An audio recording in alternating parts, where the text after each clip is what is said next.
वृत्ति प्रभाकर, वृत्ति प्रभाकर ग्रंथ में पेज नंबर 181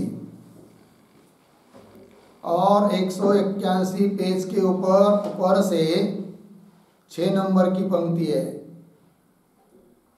जैसे याग को स्वर्ग साधनता के निर्वाह वास्ते अपूर्व व्यापार मानिए है। मिल गया?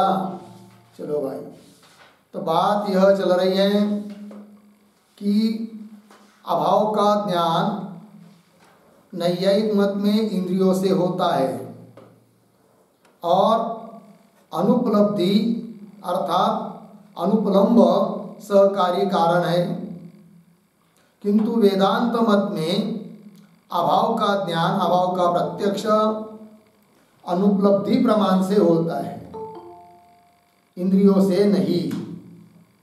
बराबर? तो बोलेंगे भाई इंद्रियों से अभाव का ज्ञान नहीं होता है, अनुपलब्धि से होता है। जिसको नैयायिकों ने अनुपलम्ब, योग्यानुपलम्ब सहकारी माना है, वही वेदांत मत में योग्यानुपलम्ब अर्थात अनुपलब्धि प्रमाण है और उससे अभाव का प्रत्यक्ष होता है।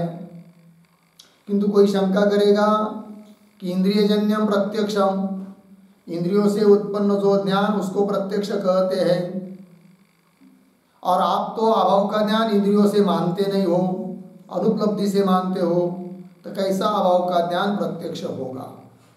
ये कोई शंका करेगा।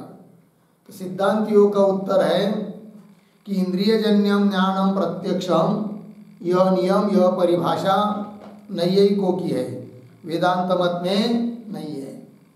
फिर वेदांत मत में प्रत्यक्ष का क्या लक्षण? तो बताया गया क्या? विषयावच्छिन्न चेतन का प्रमाण चेतन के साथ अभेद, ये होता है प्रत्यक्ष। फिर वो दोनों का अभेद चाहे इंद्रिय से हो चाहे इंद्रियों को छोड़कर अन्य किसी प्रमाण से हो, दोनों का अभेद होना चाहिए, तब होता है क्या? प्रत्यक्ष होता है। इस बात को बता दिया। फिर उसके बाद ज्ञान का भेद बताया।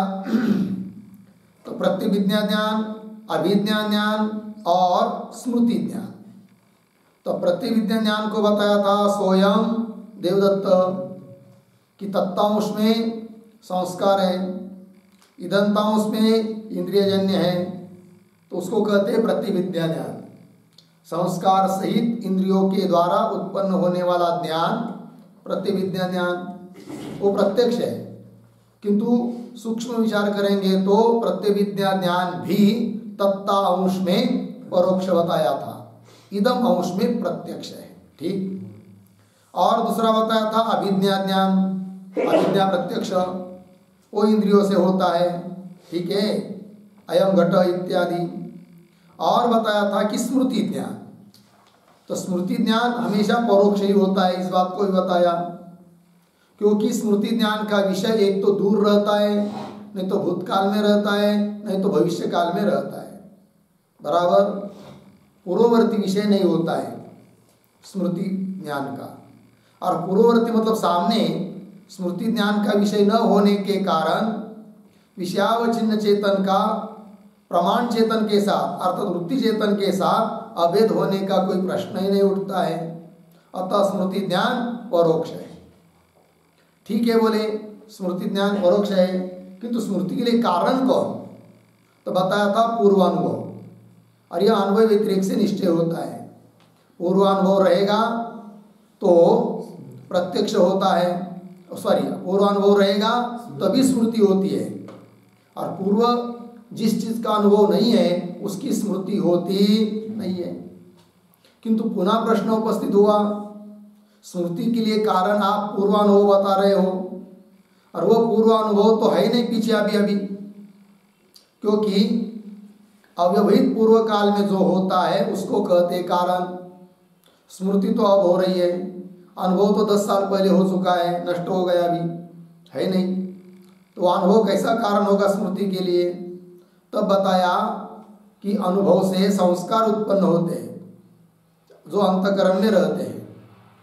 संस्कार मतलब ज्ञान की सूक्ष्म अवस्था, उसको ही कुछ लोग वासना बोलते हैं।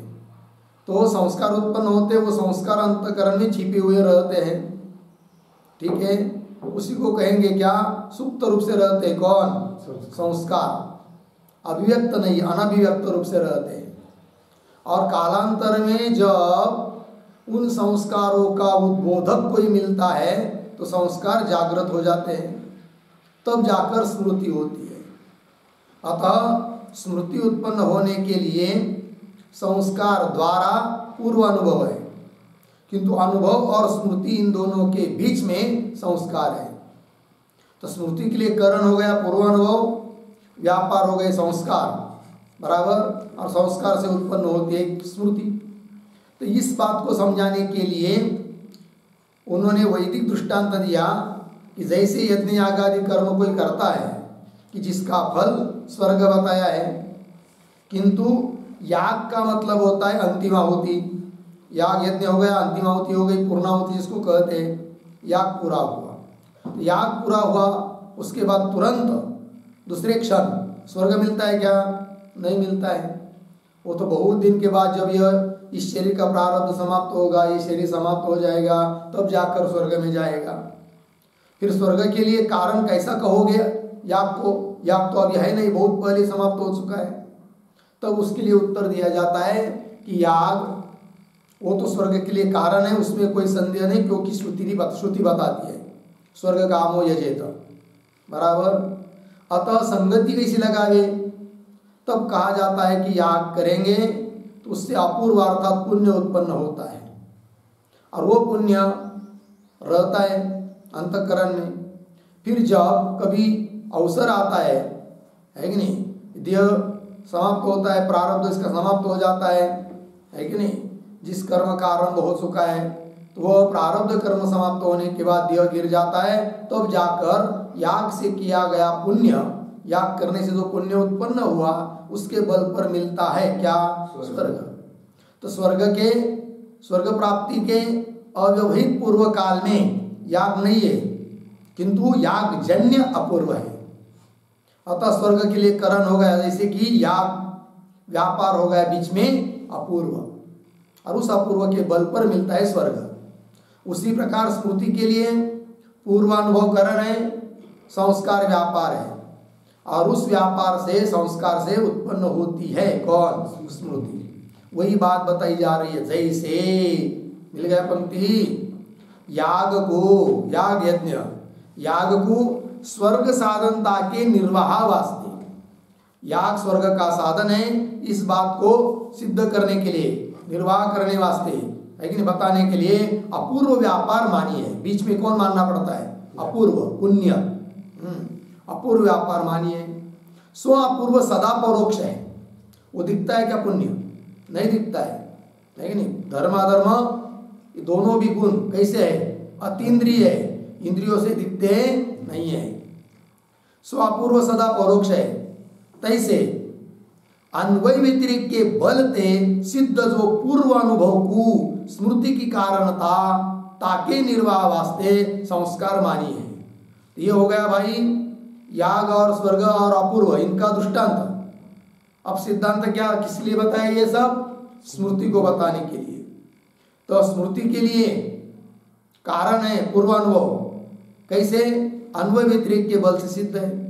अन्वय कैसा, पूर्वानुभव रहेगा तो स्मृति होगी अन्वय, पूर्वानुभव नहीं है तो स्मृति नहीं होगी, व्यतिरेक हो गया। तो ऐसे अन्वय व्यतिरेक के बल से सिद्ध जो पूर्वानुभव को स्मृति की कारणता इसमें पूर्वानुभव में है, अन्वय व्यतिरेक के बल से, तो स्मृति की कारणता ताके निर्वाह वास्ते, उसको सुसंपन्न करने के लिए है कि नहीं, उसको निश्चित रूप से कहने के लिए बीच में मानना पड़ता है कौन, संस्कार। ताके निर्वाह वास्ते संस्कार मानिए हैं। सो संस्कार सदा परोक्ष है, किंतु वह संस्कार हमेशा कैसे है, परोक्ष है, दिखते नहीं है। जहाँ अंतकरण में पूर्वानुभव होवे है और स्मृति होवेगी, ता अंतकरण का धर्म संस्कार है, बराबर।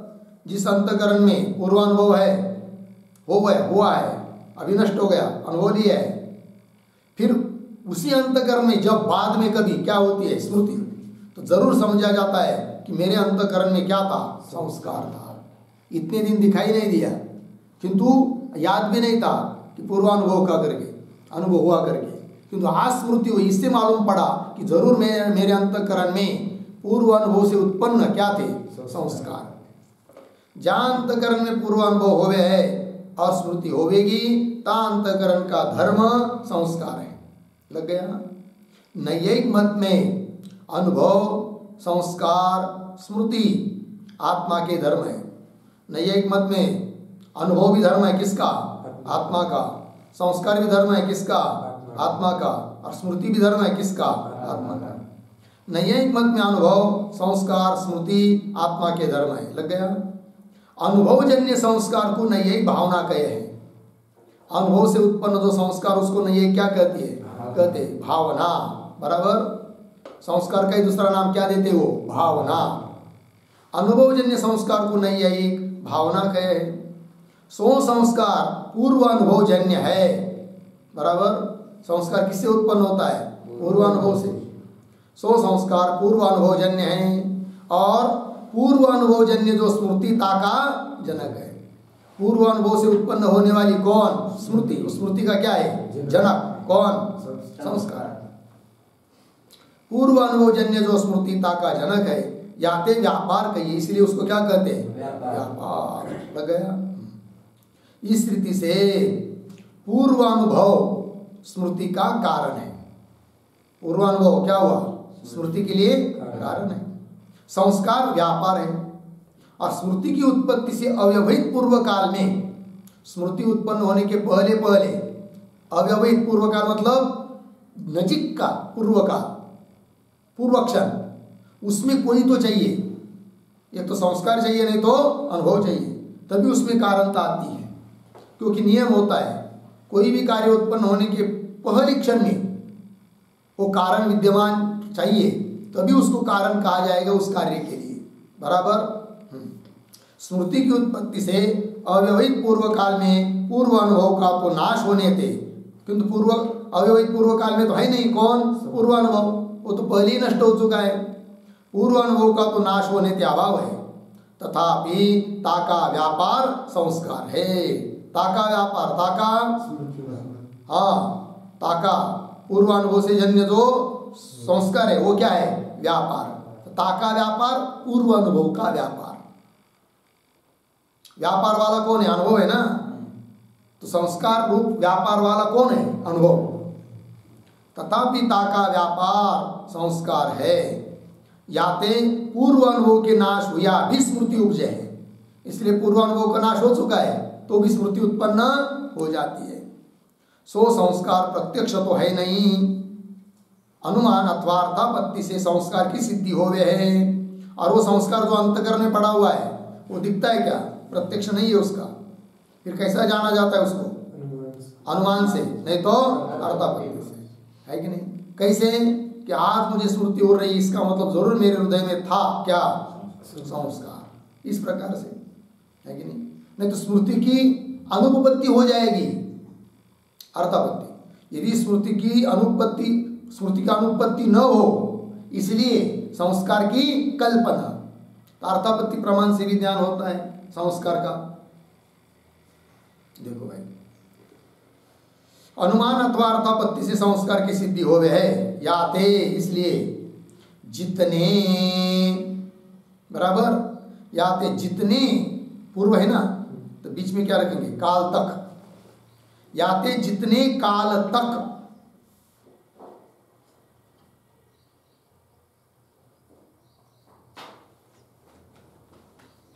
हो गया। याते जितने काल तक पूर्वानुभूत की स्मृति होवे, जब तक पूर्वानुभूत की क्या होती रहती है, स्मृति। जितने काल तक पूर्वानुभूत की स्मृति होवे, उतने काल तक, बराबर, उतने काल तक संस्कार रहे है। तब तक क्या रहता है, संस्कार रहता है। जब तक स्मृति होती रहे, आज भी हो गई स्मृति, इसका मतलब संस्कार है। कल भी हो गई स्मृति, स्मृति 5 दिन के बाद, 10 दिन के बाद, महीने, 4 साल के बाद स्मृति हो रही, इसका मतलब संस्कार पड़ा हुआ है अंतःकरण में। उतने काल तक संस्कार रहे हैं। लग गया। जहां स्मृति से उत्तर स्मृति हो न होवे, सो चरम स्मृति कहिए। कभी कभी क्या होता है, अरे यार मुझे आज अभी याद नहीं आ रहा है, ये 1 महीना पहले मुझे अमुक अमुक कार्यक्रम में वहाँ पर स्मरण हुआ था उस बात का, उसके बाद स्मरण नहीं हो रहा है। तो जो अंतिम की स्मृति उसको कहते हैं क्या? चरम स्मृति।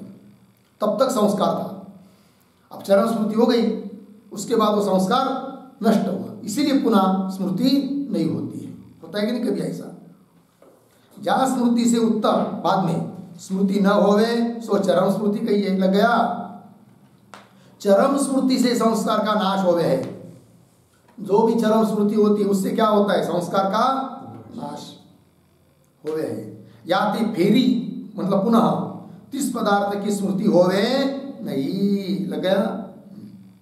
इस रीति से पूर्व अनुभवजन्य संस्कार से अनेक स्मृति होवे।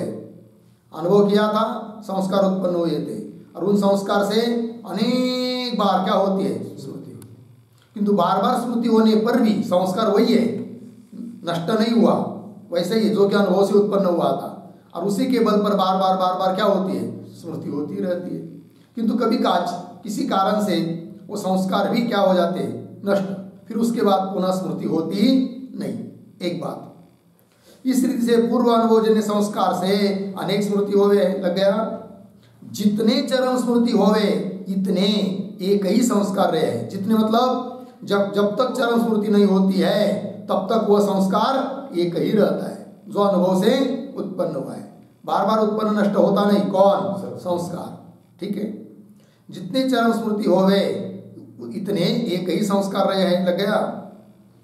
स्मृति में चरमता कार्य से जानी जा रहे हैं। किंतु भाई अमुक स्मृति चरम है, अमुक नहीं है, कैसा जाने? कार्य से जाना जाता है, लग गया। स्मृति में चरमता कार्य से जानी जा रहे हैं, लग गया।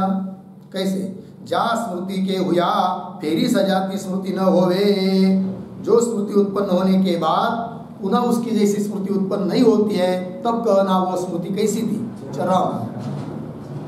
जहाँ स्मृति के हुआ फेरी सजाती स्मृति न होवे, ता स्मृति में चरमता का अनुमान से ज्ञान होवे, लग गया। ये स्मृति क्या थी? चरम। वो भी अनुमान से। कैसे? कि बाद में कभी स्मृति नहीं हो रही है, समझना पड़ता है उस समय जो स्मृति हुई थी वो अंतिम की थी, उसके बाद मुझे स्मरण नहीं हुआ, इसका मतलब वो चरम थी, अंतिम थी। ता स्मृति में चरमता का अनुमान से ज्ञान होवे। अंत्य को चरम गए, अंतिम को क्या कहते? चरम। और कोई ऐसे कहे, ये तो एक मत हो गया। अनुभव से उत्पन्न होता है संस्कार, और वो संस्कार हमेशा तब तक रहता है जब तक चरम स्मृति नहीं होती है। हो सके फिर उस संस्कार से कितनी भी बार स्मृति हो जाए, हो सकती है, लग गया। एक मत हो गया। और दूसरा एक मत ऐसा है, वो पहले समझ लेंगे। क्या है? कि कोई कहता है कि अनुभव हुआ, बराबर, अनुभव के बाद संस्कार उत्पन्न हुए, संस्कार से फिर कभी संस्कार का उद्बोधक मिल गया तो स्मृति हो गई, बराबर। किंतु जो पहली स्मृति उत्पन्न हुई ना, तो वो स्मृति क्या करती है? पीछे के संस्कार को नष्ट कर देती है, और पीछे के संस्कार की तरह और नए संस्कार को उत्पन्न कर देती है स्मृति, बराबर। वो स्मृति भी नष्ट हो गई, संस्कार अंतःकरण में पड़े रहे। पुनः उस संस्कार से कभी स्मृति होती है तो वो दूसरी स्मृति भी क्या करेगी? पीछे के संस्कार को नष्ट कर देती है और आगे नए संस्कार को उत्पन्न कर देती। ऐसा चलता रहता है, ऐसा एक मत है, वही दे रहे अब। और कोई ऐसे गए क्या? पूर्व अनुभवजन्य संस्कार से प्रथम स्मृति हो गए, बराबर। पूर्व अनुभव किया, उससे संस्कार उत्पन्न हुए और उससे पहली स्मृति होती है। पूर्व अनुभवजन्य संस्कार से प्रथम स्मृति हो गए, और प्रथम स्मृति की उत्पत्ति से, जब प्रथम स्मृति उत्पन्न हो गई तो प्रथम स्मृति की उत्पत्ति से पहले संस्कार का नाश हो गए। पहले संस्कार क्या हो जाते? नष्ट हो जाते, नाश हो गए हैं। स्मृति से और संस्कार उपजे, किंतु उस स्मृति से क्या होते हैं? नए संस्कार उत्पन्न होते। पहले संस्कार नष्ट हो गए, स्मृति से और संस्कार उपजे, तासे फेरी सजाती स्मृति उपजे है कि नहीं? उस संस्कार से पुनः उसकी तरह, पहली स्मृति की तरह सजाती है और दूसरी स्मृति उत्पन्न होती है। तासे फेरी सजाती स्मृति उपजे है। ता स्मृति से पुनः स्वजनक संस्कार का नाश, वह स्मृति का जनक जो संस्कार वो संस्कार, पीछे के संस्कार नष्ट, कि जिससे स्मृति उत्पन्न हुई है, फिर नए संस्कार की उत्पत्ति, ऐसा चलता रहता है। ता स्मृति से स्वजन संस्कार का नाश हो गए, अन्य संस्कार उपजे लग गया। ता से तृतीय स्मृति हो गए, पुनः ऐसी धारा चलती रहेगी आगे, बराबर है कि नहीं, प्रक्रिया लग गई। ता से तृतीय स्मृति हो गए, इस रीति से स्मृति से भी संस्कार की उत्पत्ति हो गए। एक मत, ये दूसरा हुआ, पहला हो तो मत हो गया, ये दूसरा है। स्मृति से भी क्या होते, नए नए संस्कार की उत्पत्ति होती है और पीछे पीछे संस्कार नष्ट होते जाते हैं। इस रीति से स्मृति से भी संस्कार की उत्पत्ति हो गए, लग गया। जहां स्मृति से उत्तर सजाती स्मृति न होवे, ऐसी स्मृति उसके बाद पुनः नई स्मृति उत्पन्न नहीं हुई, लग गया। फिर वो स्मृति अंतिम। जहां स्मृति से उत्तर सजाती स्मृति न होवे, सो स्मृति संस्कार की हेतु नहीं। वो जो स्मृति थी उसने बिचारी ने क्या किया, नए संस्कार को उत्पन्न किया नहीं। यदि नए संस्कार को उत्पन्न किया रहता तो पुनः उसकी स्मृति होती, किंतु ऐसी एक स्मृति बीच में आ गई कि जिसने पीछे के संस्कार को नष्ट कर दे और नए संस्कार भी उत्पन्न नहीं किए, इसका मतलब फिर पुनः उस पदार्थ की स्मृति होती नहीं है, लग गया जी। जहां स्मृति से उत्तर सजाती स्मृति न होवे, सो स्मृति संस्कार की हेतु नहीं, लग गया। या मत में संस्कार द्वारा स्मृति ज्ञान भी उत्तर स्मृति का करण है। या मत में, ये जो दूसरा मत है ना, तो संस्कार द्वारा स्मृति ज्ञान भी क्या, उत्तर स्मृति का करण है। आगे वाले स्मृति के लिए करण, पीछे वाली स्मृति, बीच में संस्कार। आगे वाली स्मृति, पीछे संस्कार, और उसके पीछे कारण कौन, स्मृति, लग गया। ऐसा पहले मत में क्या था, जितनी भी स्मृति होगी सबके लिए करण एक ही था, कौन, पूर्वानुभव। किंतु इस मत में वैसा नहीं है।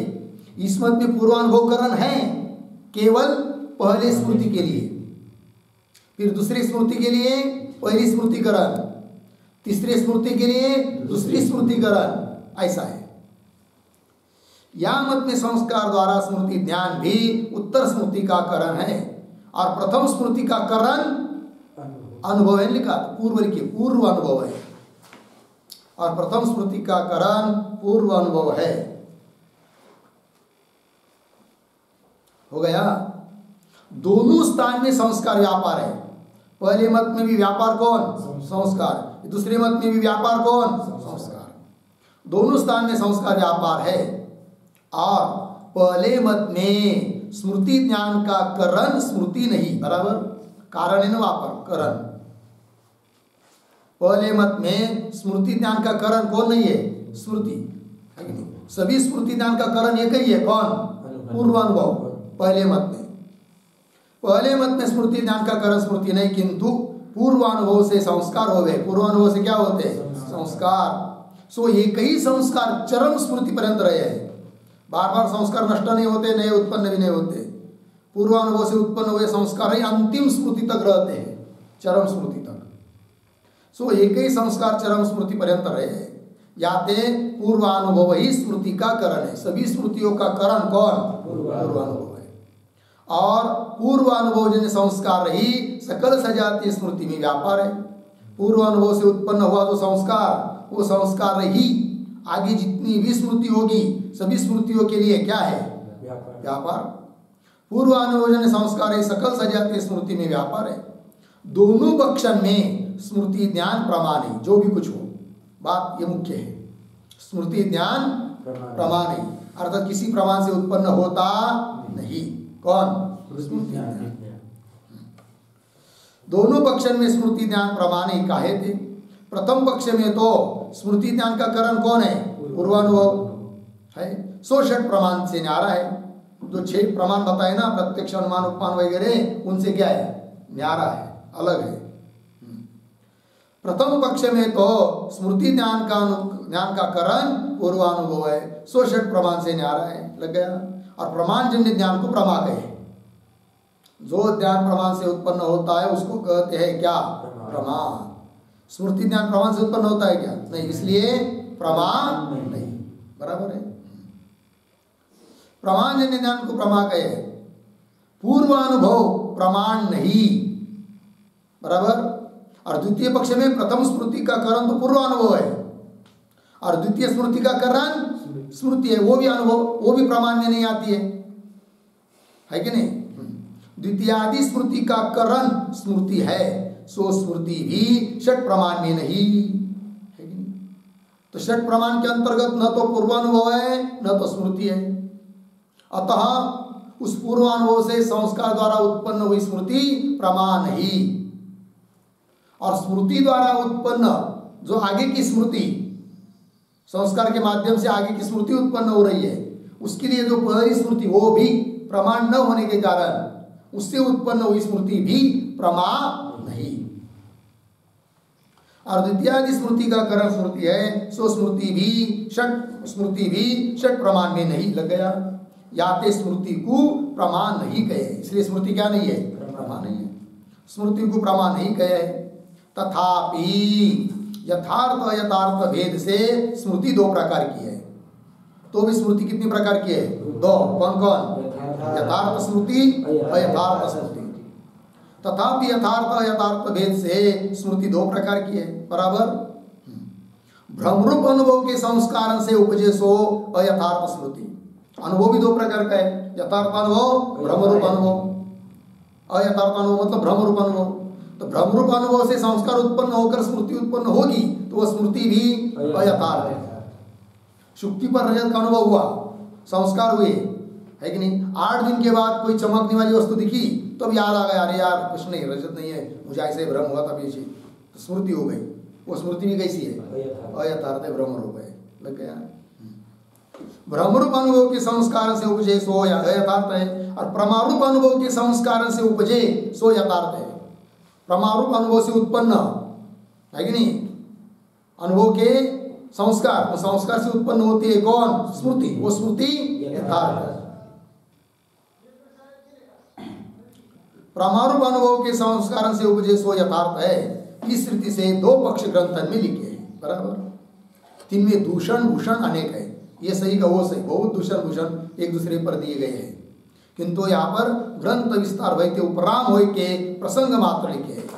किंतु यदि वो सभी दूषण भूषण हम लिखेंगे तो क्या होगा, ग्रंथ का बहुत विस्तार होगा, वो न हो, इसलिए हम उपराम होते, उपराम मतलब रुक जाते हैं, बराबर।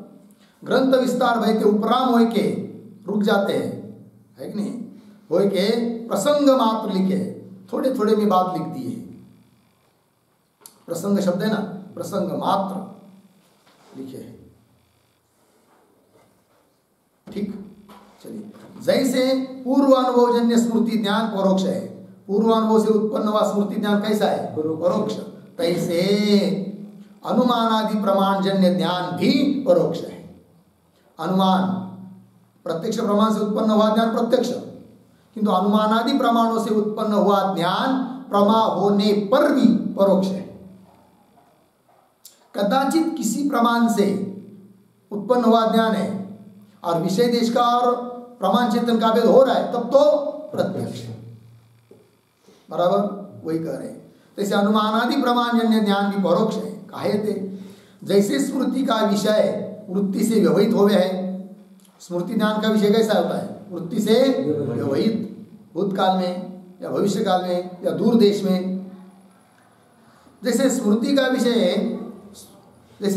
विषय वृत्ति से व्यवहित हो गया है, तैसे अनुमानादि जन्य ज्ञान का भी विषय, ज्ञान का विषय भी मिल गया। जैसे अनुमानादि जन्य, अनुमानादि प्रमाण से उत्पन्न जो ज्ञान, उस ज्ञान का विषय भी कैसा, वृत्ति देश में होवे नहीं, किंतु व्यवहित पर्वत आदि देश में होवे, दूर ऐसे पर्वत आदि देश में होता है, कौन, वन्य वगैरह, जो कि अनुमान का विषय है। व्यवहित पर्वत आदि देश में होवे, और अतीत अनागत पदार्थ का भी अनुमान आदि कंते अनुमिति से आदि लेके वर्तमान ज्ञान होवे है। कभी अतीत पदार्थ का भी क्या होता है, अनुमान से अनुमिति ज्ञान होता है। कभी अनागत मतलब भविष्यकालीन पदार्थ हो, उसका भी क्या होता है, अनुमान आदि प्रमाण से अनुमिति ज्ञान होता है। किंतु जैसा भी हो, विषय और वृत्ति एक देश में आ रही है क्या, नहीं, अतः वो ज्ञान प्रत्यक्ष नहीं, परोक्ष है। अतीत अनागत पदार्थ का भी अनुमानाधिकरणते, अनुमिति से आदि लेके, बराबर, अनुमिति उपमिति शाब्द इत्यादि आदि लेके वर्तमान ज्ञान होवे, या ते अनुमानादि जन्य ज्ञान के देश में, बराबर, अनुमानादि जन्य, अनुमान प्रमाण से जन्य जो ज्ञान, उस ज्ञान के देश में और काल में विषय होवे नहीं। ज्ञान का देश, ज्ञान की सीमा, अनुमान से उत्पन्न हुआ अनुमिति ज्ञान, उस ज्ञान के देश में वस्तु है क्या? नहीं है, कहीं दूर है पड़ी हुई, दूर दिखाई दे रहा है केवल, वन्य तो दिखाई नहीं दे रहा है। वृत्ति धूम तक गई है, वन्य तक नहीं, अतः वृत्ति देश में नहीं है। कौन? अनुमिति ज्ञान का विषय। इस प्रकार अनुमानादिजन्य ज्ञान के देश में और काल में विषय होवे नहीं, किंतु अनुमिति आदि ज्ञान के देश और काल ते भिन्न देश और भिन्न काल में तिनके विषय होवे। लग गया? किंतु अनुमिति आदि ज्ञानन के देश, बराबर, अनुमिति आदि जो ज्ञान है, ज्ञान का जो देश और काल, उससे भिन्न देश में और भिन्न काल में होते हैं क्या? उनके विषय। बराबर है कि नहीं? हाँ, बात समझ में आ रही कि नहीं? अनुमिति आदि ज्ञानन के देश और काल ते भिन्न देश और भिन्न काल में तिनके विषय होवे हैं। जैसे किसी ने गोष्ठ सुनाई, इतिहास है कि नहीं, शब्द से ज्ञान तो हो गया कि हमारे देश में ऐसा ऐसा कोई एक छत्रपति राजा हो गया, शिवाजी महाराज, बराबर है, ज्ञान तो हुआ, शब्द प्रमाण से हुआ, बराबर, उससे शाब्दिक प्रमाण उत्पन्न हुई, किंतु शाब्दिक ज्ञान का विषय जो छत्रपति महाराज है, शिवाजी महाराज, वो सामने है क्या? वृत्ति देश में है क्या? वृत्ति के काल में है क्या? नहीं, दूर है, भूतकाल में चले गए हैं। अतः स्मृति, अतः यह ज्ञान कैसा हुआ? प्रमाण से जन्य तो है, इसलिए प्रमा है, किंतु प्रत्यक्ष नहीं है, परोक्ष है, दूर है। लग गया? ये उसका मतलब। काल ते भिन्न देश और भिन्न काल में तिनके विषय हो गए। लग गया? ये हो गया भाई। चलिए आगे। तो तीनों बताया, प्रतिविज्ञा ज्ञान हुआ, अभिज्ञा ज्ञान हुआ और स्मृति ज्ञान भी हो गया। लग गया? आगे इंद्रिय जन्यता के नियम से रहित प्रत्यक्ष ज्ञान का अनुसंधान। मिल गया ना? क्या लिख रहे हैं? इंद्रिय जन्यता के नियम से रहित। इंद्रिय जन्य ज्ञान प्रत्यक्षम किसकी परिभाषा है? नैयायिकों की। वो परिभाषा हमारे वेदांत की नहीं है। तो इंद्रिय जन्यता के जो नियम है उनसे रहित प्रत्यक्ष ज्ञान का अनुसंधान। प्रत्यक्ष ज्ञान किसको कहते हैं? इसका अनुसंधान, इसका चिंतन, इसका विचार अब करना है। पंक्ति देखिए, इंद्रिय जन्य ज्ञान के विषय ज्ञान के देश काल से भिन्न देश काल में होवे है, होवे नहीं। मिल गया? पंक्ति देखिए पुनः, इंद्रिय जन्य ज्ञान के विषय ज्ञान के देश काल में है ना, देश काल से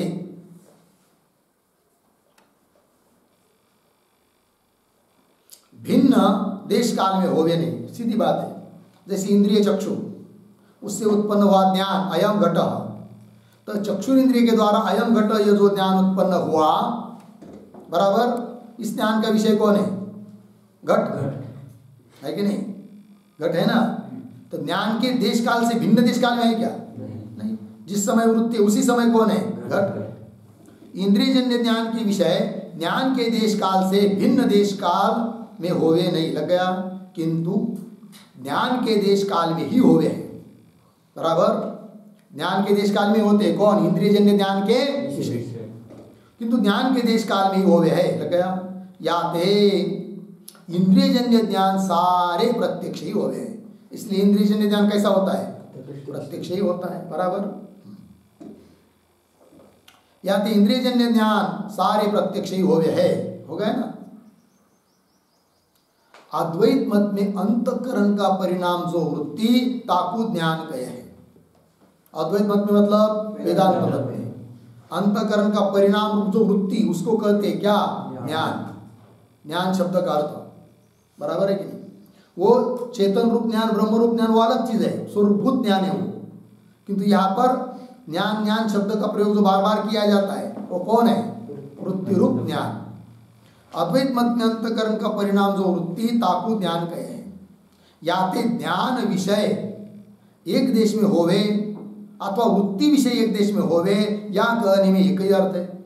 ज्ञान और विषय एक देश में रहेगा तब वो प्रत्यक्ष, ऐसा बोलो।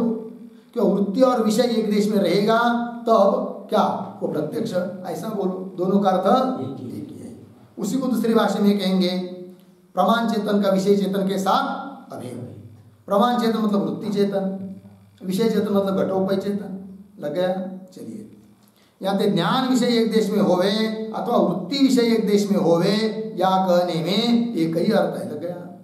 इंद्रिय जन्य ज्ञान ही प्रत्यक्ष होवे यह नियम नहीं है। नहीं, जो जो ज्ञान इंद्रिय जन्य है वो प्रत्यक्ष, ऐसा कोई नियम नहीं। इंद्रिय जन्य ज्ञान ही प्रत्यक्ष होवे यह नियम नहीं। जहां अन्य प्रमाण जन्य, प्रत्यक्ष प्रमाण नहीं है, अन्य प्रमाण है और उससे उत्पन्न हुआ जो वृत्ति है कि नहीं। पंक्ति देखिए, जहां अन्य प्रमाण जन्य वृत्ति देश में ही विषय होवे ता प्रत्यक्ष ज्ञान ही होवे। अन्य प्रमाण से उत्पन्न हुई है कौन? वृत्ति, और वृत्ति के देश में ही है कौन? विषय। तब भी वो ज्ञान कैसा? प्रत्यक्ष, जो कि इंद्रिय से उत्पन्न हुआ नहीं है। जहां अन्य प्रमाण जन्य वृत्ति देश में भी विषय होवे ता प्रत्यक्ष ज्ञान ही होवे। लग गया? जैसे दशमस्तमसी वाक्य, कथा तो याद है ना आप लोगों को?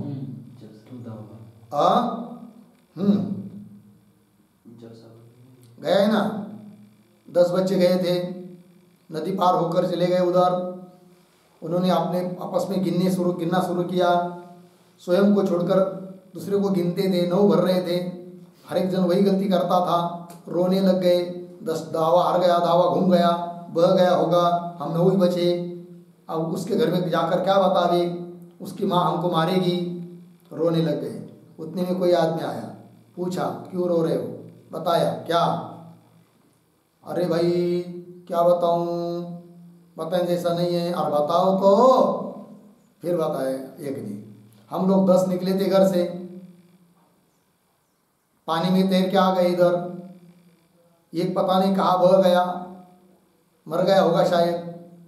अब उसके घर में जाकर क्या बतावे, हम तो 9 ही बच गए, इसलिए हम रो रहे हैं। अच्छा, तो उस आदमी ने ऐसे ही नजर डालकर गिन लिया सबको, ये तो 10 है, किंतु इनको भ्रम हुआ कि हम 9 ही है करके, और एक मर गया। फिर उस व्यक्ति ने कह दिया रो मत। बोले क्यों? दावा है दशमः अस्ति। उनको ऐसा लगा अच्छा इधर से आ रहे, हो सकता है उसको कहीं उधर मिला होगा 10वां दावा, इसलिए रोना रुक गया। परोक्ष ज्ञान हुआ पर प्रत्यक्ष नहीं हुआ। परोक्ष ज्ञान से भी आदमी का रोना रुक जाता है। ब्रह्म ज्ञान अहम ब्रह्मास्मि ज्ञान नहीं हुआ, केवल परमात्मा ही सब जगह है, सब कुछ है, उसकी इच्छा से सब कुछ चलता है, उसके घर में अन्याय नहीं होता है, जो हो रहा है ठीक हो रहा है, इतना भी ज्ञान हो गया तो भी आदमी संसार से रोने से रुक जाता है कि नहीं? परोक्ष ज्ञान से भी। और अपरोक्ष ज्ञान हो जाएगा तो बात अलग है, फिर तो आनंद ही आनंद है, ठीक है ना। फिर वो लोग रुक गए रोने का। फिर पूछा एक ने, कहा है भाई वो दावा? तो बोलेंगे है, एक लाइन करो मैं बताता हूँ। फिर उन बच्चों ने लाइन किया। फिर वो आदमी ने बताया देखो ये 1, ये 2, ये 3 करके करके 9 गिनाया, और अंतिम का जो था उसको एक धड़ाम मार दिया। तो हम दशमः अस्मि, तू दावा है। अभी तक उसको दशक का ज्ञान था क्या? नहीं था। दावा नहीं था क्या? स्वयं ही दावा है किंतु मैं दावा हूं, ऐसा ज्ञान नहीं था। फिर अब ज्ञान हुआ किससे? शब्द प्रमाण से। किंतु शब्द प्रमाण से यह ज्ञान होने पर भी वह ज्ञान कैसा है? प्रत्यक्ष है। क्योंकि उस शब्द प्रमाण से उत्पन्न हुई जो वृत्ति और दावा स्वयं, वो दोनों एक जगह है, वृत्ति और विषय। अतः वो ज्ञान कैसा हुआ? प्रत्यक्ष। वही दिया है। जैसे दशमः त्वमसि दावा तो है, या शब्द से उत्पन्न हुई वृत्ति के देश में विषय है, दावा है, या ते शब्द प्रमाणजन्य ज्ञान भी कहू प्रत्यक्ष हो रहे हैं। शब्द प्रमाण से उत्पन्न हुआ ज्ञान भी कभी कभी क्या होता है? प्रत्यक्ष। महावाक्यजन्य ब्रह्माकार वृत्ति और ब्रह्मात्मा दोनों एक देश में। महावाक्य तत्वमसि गुरु ने उपदेश किया तो ब्रह्माकार वृत्ति उत्पन्न हो गई, और ब्रह्म भी वहीं पर है। अतः ब्रह्म का क्या होता है? प्रत्यक्ष ज्ञान उत्पन्न होता है, जिसको अपरोक्ष कहते हैं। महावाक्यजन्य ब्रह्माकार वृत्ति और ब्रह्मात्मा दोनों एक देश में होवे, याते महावाक्यजन्य ब्रह्मात्मा ज्ञान प्रत्यक्ष है। लग गया? तैसे ईश्वर ज्ञान का उपादान कारण माया। ईश्वर ज्ञान का उपादान कारण कौन है? माया। और माया के देश में सभी वस्तु है ना, अतः ईश्वर को भी सभी जगत का, सभी पदार्थों का क्या है? प्रत्यक्ष है। तो इसे ईश्वर ज्ञान का उपादान कारण माया के देश में सर्व पदार्थ है, या तो इंद्रियजन्य नहीं, क्योंकि ईश्वर को इंद्रिय नहीं है, इंद्रियजन्य नहीं तो भी ईश्वर का ध्यान प्रत्यक्ष है। लग गया? तैसे अनुपलब्धि प्रमाणजन्य अभाव का ध्यान भी प्रत्यक्ष है। यह मुख्य बात बतानी थी, बराबर है कि नहीं? अनुपलब्धि प्रमाण से उत्पन्न हुआ है अभाव का ज्ञान, तो भी कैसा है? प्रत्यक्ष है। बोलेंगे कैसे? तो विषय और वृत्ति एक देश में, इसलिए वो घटा रहे अभी कैसे करके। तो ऐसे अनुपलब्धि प्रमाणजन्य अभाव का ज्ञान भी प्रत्यक्ष है। काहे थे? जहां भूतल में घटाभाव का ज्ञान होवे, भूतल पर घट नहीं है तो क्या हुआ? घटाभाव का ज्ञान हुआ अनुपलब्धि प्रमाण से। जहां भूतल में घटाभाव का ज्ञान होवे ता भूतल से नेत्र का संबंध होए के, भूतल के साथ नेत्र का क्या होता है? भूतल से नेत्र का संबंध होए के भूतल देश में अंतःकरण की वृत्ति जा रही। अंतःकरण की वृत्ति कहाँ गई? भूतल देश में गई, बराबर। और भूतल उपय चेतन का, वृत्ति उपय चेतन का क्या हुआ? अभेद। और भूतल उपय चेतन ही घटाभाव उपय चेतन है, क्योंकि घटाभाव का है भूतल पर। तो घटाभाव उपहित चेतन वही है भूतल उपहित चेतन, और उसके साथ वृत्ति का अभेद है, वृत्ति भूतल तक गई है। अतः वृत्ति उपय चेतन का भूतलोपय चेतन के साथ अभेद है, अर्थात घटोपय चेतन के साथ अभेद है। अतः घटाभाव प्रत्यक्ष है, बराबर। पंक्ति देखिए, जहां भूतल में घटाभाव का ध्यान होवे ता भूतल से नेत्र का संबंध होए के भूतल देश में अंतःकरण की वृत्ति जावे। लग गया? भूतले घटो नास्ति, भूतल में घट नहीं है, ऐसा वृत्ति का आकार है, बराबर। तहा भूतल अंश में तो वृत्ति नेत्रजन्य है, किंतु भूतल भूतले घटो नास्ति, भूतल अंश में वृत्ति नेत्रजन्य है, और घटो नास्ति इस अंश में अनुपलब्धि प्रमाणजन्य है। लग गया? भूतल अंश में तो वृत्ति नेत्रजन्य है और घटाभाव अंश में अनुपलब्धिजन्य है। लग गया? उदाहरण देकर समझा रहे, जैसे पर्वतो वन्यमान, या अनुमिति ज्ञान उत्पन्न हुआ, अनुमान प्रमाण करने के बाद अनुमिति ज्ञान उत्पन्न हुआ, उस अनुमिति ज्ञान का आकार क्या है? पर्वतो वन्यमान। उसमें पर्वत अंश में प्रत्यक्ष है, नेत्रजन्य है कि नहीं? और वन्य अंश में अनुमानजन्य अनुमिति है, जो कि परोक्ष है। लग गया? पर्वतो वन्यमान, यह वृत्ति पर्वत अंश में नेत्रजन्य है और वन्य अंश में अनुमानजन्य है। तैसे एक ही वृत्ति अंश भेद से, वृत्ति एक है, अंश भेद से इंद्रिय और अनुपलब्धि दो प्रमाण से उपजे है। इंद्रियों से उत्पन्न होती है और अनुपलब्धि। भूतल अंश में इंद्रियजन्य और घटाभाव अंश में अनुपलब्धिजन्य। अंश भेद से इंद्रिय और अनुपलब्धि दो प्रमाण से उपजे है। तहा भूतलावचिन्न चेतन का वृत्त्यावचिन्न चेतन से क्या होता है? अभेद हो गया। और भूतलावचिन्न चेतन ही घटाभाव अवचिन्न चेतन है। भूतलावचिन्न चेतन है कौन है? घटाभाव अवचिन्न चेतन है कि नहीं? घटाभाव उपय चेतन और भूतलोपय चेतन दो नहीं, एक ही है। और उस भूतलोपय चेतन के साथ वृत्त्युपय चेतन का क्या हुआ है? और भूतलावचिन्न चेतन है, घटाभाव अवचिन्न चेतन है। या ते घटाभाव अवचिन्न चेतन का भी वृत्त्यावचिन्न चेतन से क्या है? अभेद हो गए। या ते अनुपलब्धि प्रमाणजन्य भी घटाभाव का ध्यान प्रत्यक्ष है, बराबर। इसलिए अनुपलब्धि प्रमाण से जन्य है कौन? घटाभाव का ध्यान, तो भी कैसा है? यदि अनुपलब्धि प्रमाणजन्य भी घटाभाव का ध्यान प्रत्यक्ष है। लग गया? परंतु जहाँ अभाव का अधिकरण प्रत्यक्ष योग्य है, बराबर, जहाँ अभाव का अधिकरण भूतल प्रत्यक्ष योग्य है, भूतल हो चाहे कोई भी हो, या भूतल है प्रत्यक्ष योग्य है। जहाँ अभाव का अधिकरण प्रत्यक्ष योग्य है, बराबर, अधिकरण के प्रत्यक्ष में इंद्रिय का व्यापार होवे है, वृत्ति भूतल तक चली जाती है, तो अधिकरण के प्रत्यक्ष में इंद्रिय का व्यापार होवे, तहा उत्तर रीति का संभव है। अभी जो बताई वो अभाव का प्रत्यक्ष होना, ये रीति संभव है। और जहाँ अधिकरण के प्रत्यक्ष में इंद्रिय का व्यापार नहीं होवे, क्योंकि अधिकरण ऐसा है कि जिसका प्रत्यक्ष नहीं हो सकता है, इंद्रिय का व्यापार नहीं हो रहा है। जहाँ अधिकरण के प्रत्यक्ष में इंद्रिय का व्यापार नहीं होवे तहा अनुपलब्धि प्रमाण जन्य अभाव का ध्यान प्रत्यक्ष नहीं। अनुपलब्धि प्रमाण जन्य अभाव का ध्यान क्या नहीं है? प्रत्यक्ष नहीं, किंतु परोक्ष होगा इतना।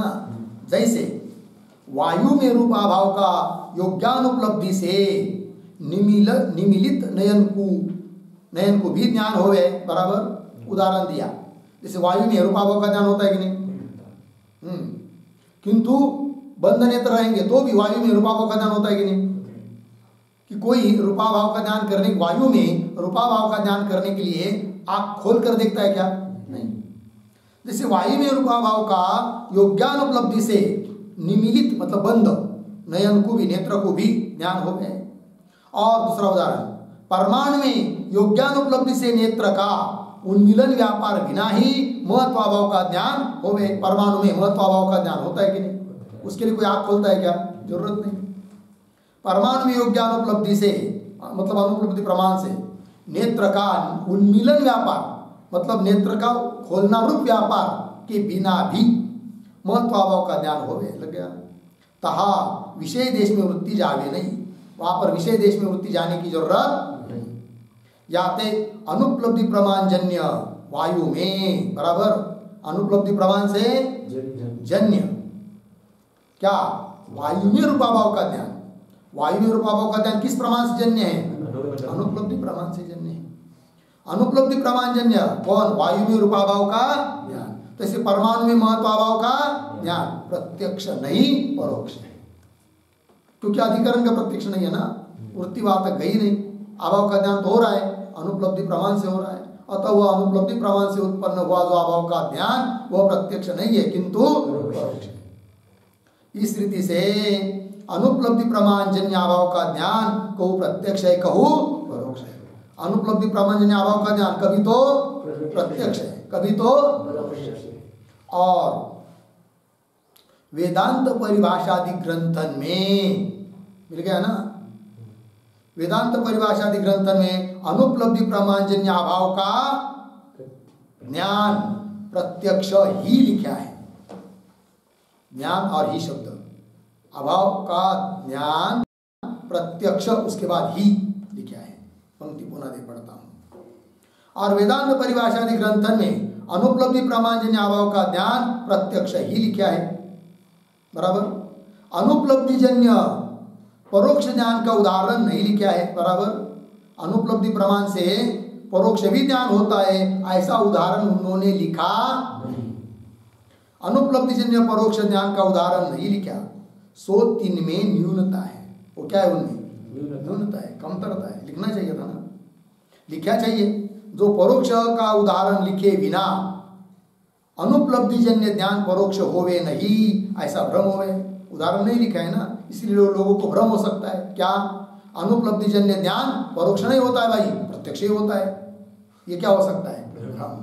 इसलिए लिखना चाहिए था उन्होंने। जो परोक्ष का उदाहरण लिखे बिना अनुपलब्धि जन्य ज्ञान परोक्ष होवे नहीं, लग गया ना, ऐसा भ्रम होवे है।